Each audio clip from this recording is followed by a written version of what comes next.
আপনি যদি এই দেশের বাসিন্দা না হয়ে থাকেন বা আপনি যদি স্থায়ীভাবে এই দেশের বাসিন্দা হতে চান বা নাগরিকত্ব পেতে চান, তাহলে আপনার প্রথম যে করণীয় তা হলো আপনাকে আপনি যে দেশে থাকতেন সেই দেশের আপনার ডকুমেন্ট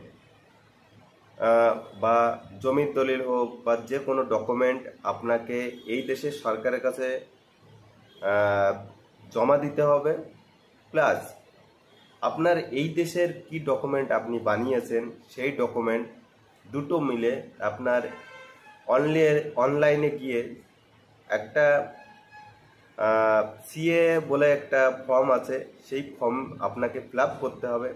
ফিল আপ করে সরকারকে জানাতে হবে আপনার বিষয়ে, যে আপনি সেই দেশ থেকে কেন এসছেন এবং আপনার সেই দেশে বাড়ি কোথায় ছিল, আপনি সেই দেশে কী কাজ করতেন, কি জন্য আপনি এই দেশে চলে এসছেন, সব বিষয়ে কিন্তু, এবং কি কি ডকুমেন্ট সেই দেশের ছিল বা এই দেশে আপনার কি কি ডকুমেন্ট ছিল বা সেই দেশের সরকারকে আপনি কি একদমই আপনার ডকুমেন্ট পুরো ক্লোজ করে এসছেন কিনা, পুরো বৃত্তান্ত ডিটেলস কিন্তু আপনাকে সেই সিএ ফর্মে কিন্তু উল্লেখ করে দিতে হবে। প্লাস ওই ডকুমেন্ট কিন্তু আপনাকে সাবমিট করতে হবে।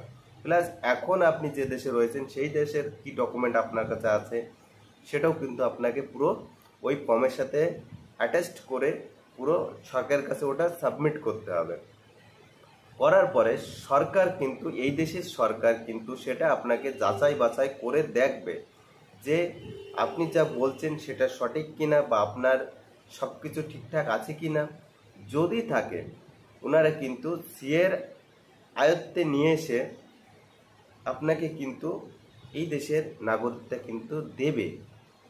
প্রত্যেকটা মানুষ কিন্তু এইভাবে অ্যাপ্লাই করছে। অনেকে কিন্তু এই দেশের যে নাগরিকত্ব যে সার্টিফিকেট বা এই দেশে বসবাস করার যে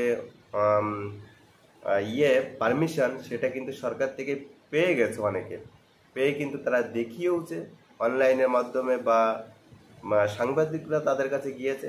তো আপনাদের যাদের এরকম সমস্যা কিছু আছে বা হতে চলেছে বা আপনারা কিছু ভয় পাচ্ছেন যে আমাদের সাথে এটা হতে পারে, তো অবশ্যই আপনারা এটা করতে পারেন।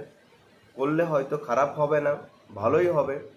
সরকার যখন কোনো আইন বা কোনো কিছু নির্দেশনা জারি করে, তখন সেটা বুঝে সুঝেই করে যে এটা যাতে মানুষের পক্ষে ভালো হয়।